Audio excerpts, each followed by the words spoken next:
What's good to all my brothers and sisters out there in the world? This is your boy Jehoshaphat, and I just had some more random stuff that I wanted to talk about.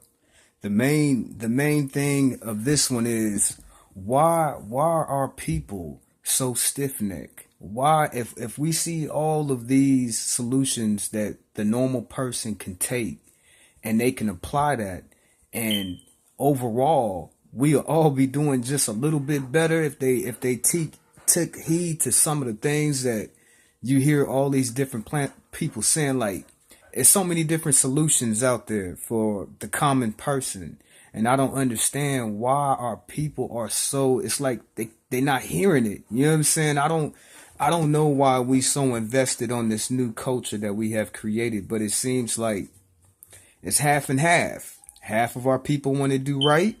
The other people are falling short. But the common black person really can't do nothing for his other brothers that don't want to help themselves. It's a lot of things that you can do inside of your life to make your situation just a little bit more better for you. Me, when I hear good things of new ways to do something or changing something inside of myself to make my situation better, I take it. I take it and I run with it, y'all. Black is beautiful. Black is the most beautifulest thing on this world. Now, you've been told that you are ugly. That's a lie. You've been told that black is ugly. That's another lie.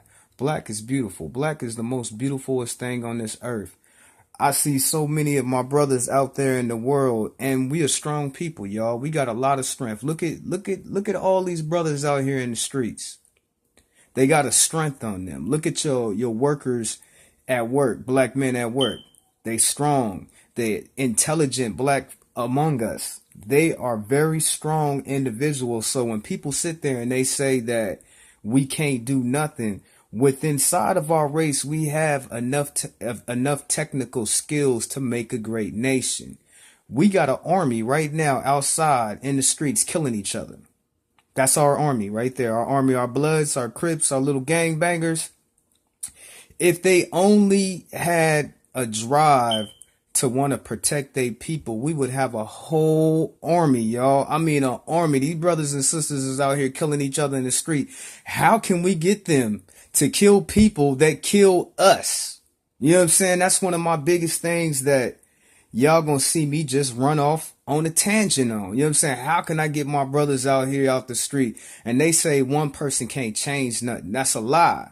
It only takes one person, but it also takes our people to give in to ourselves. We got strong brothers out here. We got strong sisters out here. I'm not talking about the ratchet behavior females that got tramp stamps and tattoos all over their face and stuff. That's nasty, y'all. I be seeing some of these brothers, they be having tattoos all on their face, all on their neck.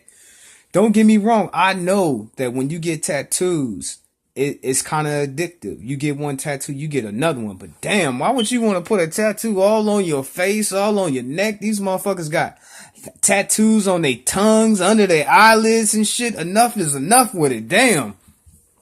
I ain't talking about them ratchet people. I'm talking about our strong sisters that's raising their children how to be in life, protecting them and teaching them how to be prosperous people in this world that we live in. We have a strong nation, y'all.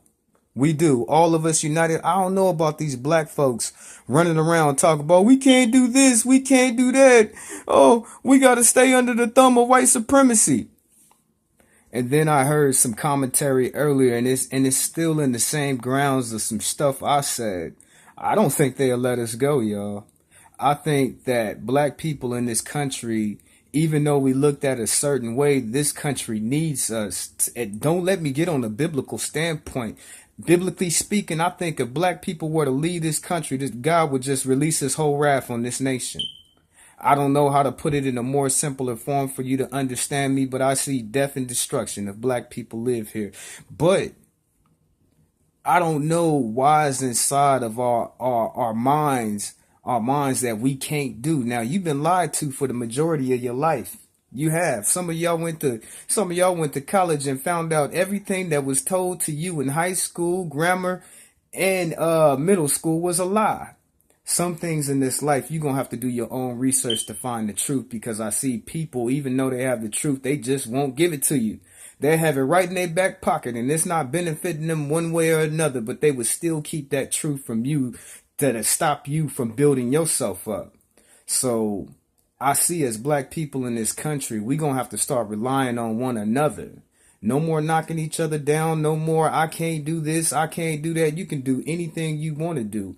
Yeah, it's harder for us. Don't get me wrong. To get our foot in that door, it's going to take a miracle and a prayer. And the black man going to have to learn how to fly, how to swim, how to make it through all of these situations just to be a little great.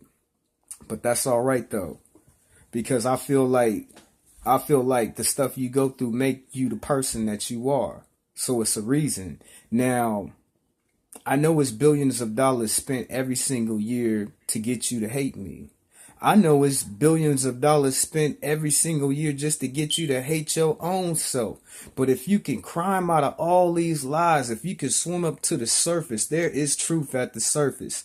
And then the surface is that we need to love each other. Our biggest thing right now with us is us being divided, and the eternal problems that we have inside of the black family. Now, I cannot say all of these things rest on all of us. I cannot say that, because some black people out here is like me. We doing everything we can to get everything we want. And me and my life, my kids come first. Yeah, I done heard me say that all the time as I've been talking. They come first, y'all. The children, they come first. If you can be a good parent, then you'll have good kids. Then you'll have somebody in the future with you when you grow old and you can't even take care of your own self, but you have to put the good guidance in them. I see so many different children out here. The first thing that they would do when their parents hit a certain age is go ahead and stick them in one of them homes. I could never do my parents like that. It's not a person's job to take care of your parents. And if you can't take care of your parents in their older years, what kind of son or daughter are you really? But back to these eternal problems that we having within our race. If the black man and the black woman could only give in to each other, if we can stop all of this bickering and hatred amongst ourselves, if we can fix our own household, we will be a devastating force to reckon with. We already got an army. They out in the street right now killing themselves. But one day it won't be that way. And they gonna wake up and understand that we need them. You know what I'm saying? We need them to protect the old, to protect the young, not to kill them, and the only reason why a lot of black people like me are mad at the gangsters is because they unorganized. If you was to compare the mafia to black gangs, it would not be the same. Like a mafia hit. When the mafias place a hit out for you, they not killing innocent kids in the street. They ain't killing people that ain't got nothing involved. Whoever they target is going to get taken out. That's a mafia hit. But you see our people, when we have beef with one person, sometimes that person gets away, and it's too much blood being shed in the streets. That's what it basically boils down to, them not being organized. Now, if our black gangsters, if they was more organized like the mafia, there would be no such a thing as a drive-by or some innocent person being killed in the crossfire of their army or their war or they situation that they going through, right? So to me, black gangsters, if you say you a gangster, then you should really be a gangster. Now, back to the innocent blood, they're not organized. You know what I'm saying? There's no organization inside of those gangs whatsoever. That's why it's all this innocent blood being shed in the streets, and the drug trade is out of control. You know what I'm saying? It's out of control only because they're not united. And you know about people that's not united. The Lord said a house divided against itself cannot stand. I see that with the KKK members. I see, just like the black gangsters out killing each other, I see the same thing with the KKK. They killing each other inside of their own ranks. So I'm going to remind you again, a house divided cannot stand. So I'm basically telling you what's going to happen to them. Both of these two different parties. Now, but back to them being organized. If they was more organized, And when they had to kill somebody, they killed the one person that they was going for, and not all these children and innocent bystanders walking down the street. It wouldn't be so much beef on them. But a lot of the problems that we have amongst ourselves, it'll take us to give in to ourselves. Me, I'm willing. Just like a gang of people, we willing. We not no backstabbing people. If I was your neighbor, I wouldn't be trying to break in your house and take your stuff. I wouldn't be trying to covet in your wife. I wouldn't be trying to do stuff to you that I know I ain't got no right doing. I would respect you the same way that I would want respect given back to me. But a lot of these problems that we have inside of our race, far as let's take white supremacy off the side. Let's put that over to the side right now, because that's one of our biggest problems. But we won't be able to face white supremacy and actually get the rest of the world to change if we not on the same page. So that's why I repeat over again that it's going to take us giving in to ourselves and being more of a united people. Now, all the people that you see outside of that door, they might not like each other, but when it's time to ride, they all get on the same team and they down for one another. Why we can't be like that? From the Asians to the white people to the Mexicans to the Arabians, you name a race of people. Black people is the only people that don't want to unite.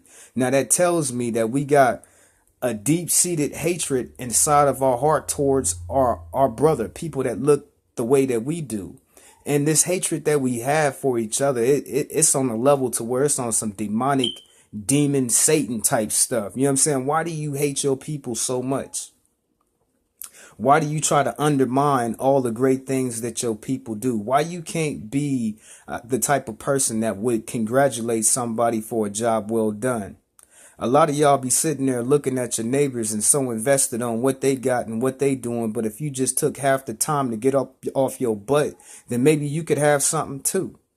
This problem that we have, we can fix this problem. Remember, I said, let's put white supremacy on the top of the shelf. That's the highest point right there. But we would never be able to get these people to treat us like decent human beings, because look at what we do to ourselves.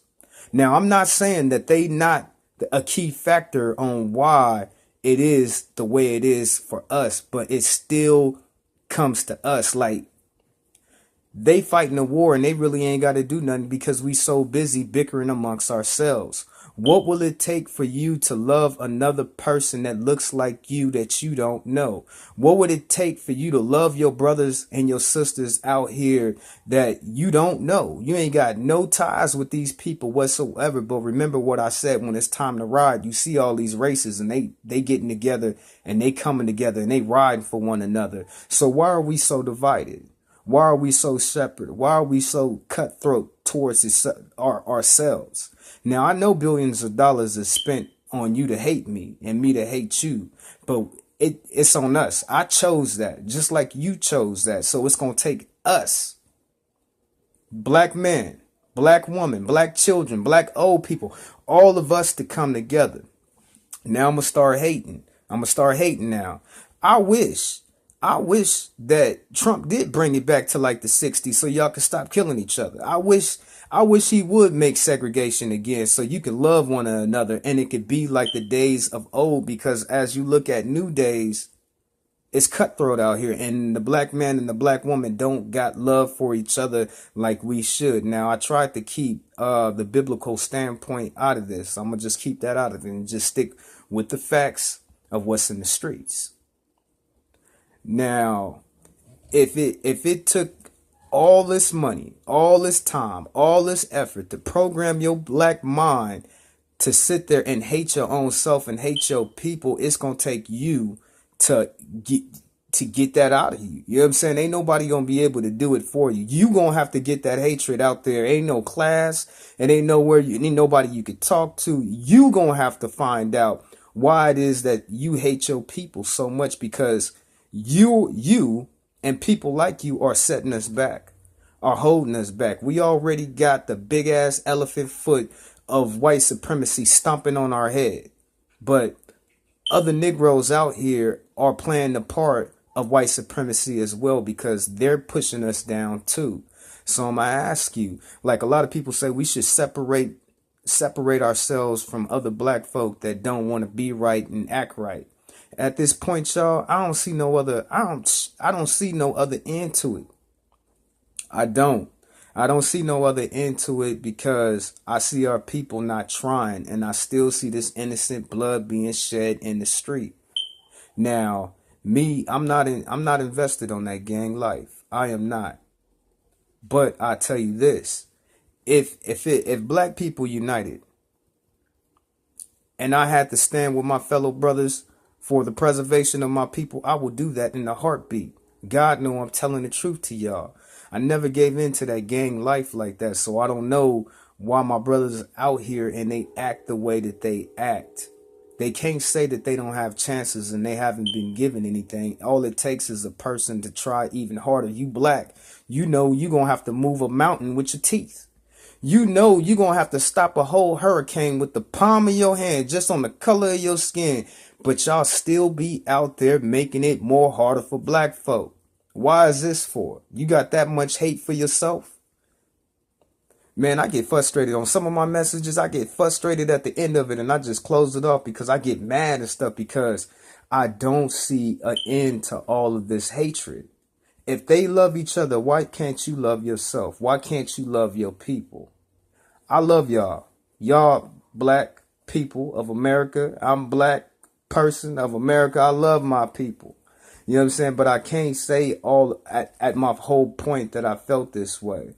It's our job as black men to express as much love to these young men and pass out as much knowledge to them as we possibly can. If we want to change the way it is, we as a people, we gonna have to start condemning this ratchet behavior that we have invested so much. It's like that ratchet culture.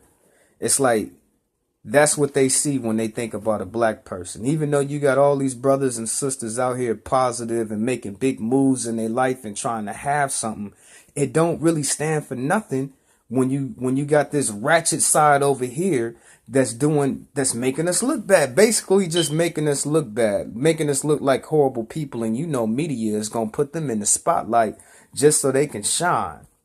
Now we facing and we fighting against racism, prejudice, and bigotry and all of that. Even with that, our people are still not united. So that's why I say I hope Trump bring back them good old days. Maybe y'all will start loving each other. Maybe y'all will start depending on each other. Maybe y'all will start trusting in each other and stop killing each other like a pack of damn animals, because that's what you acting like. I'm not saying all black folks is like this. I'm not saying that. Not at all. But I know the game. I know the streets. I know what's out there. I know how people act.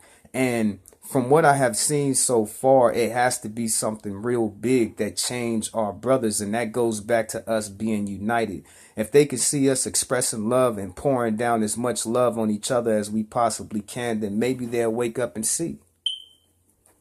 But we as hardworking, intelligent black people, we gonna have to come together and stop our bickering, because if we don't stop this bickering, we'll continue around the same circle loop and we'll just keep on coming back to the same thing all over again. So I'm down for my people. I'm down to do whatever for my people, teach my people whatever it takes. But it's gonna take a little bit of everybody to give in to this. All of our brothers and sisters on the same page, doing what we have to do as a race of people to lift our people up. Now, I'm going to go ahead and get up out of here for the night, y'all. Black power, black pride, black peace, black understanding, black love. This is your boy, Fat Boy Fish. I'm out.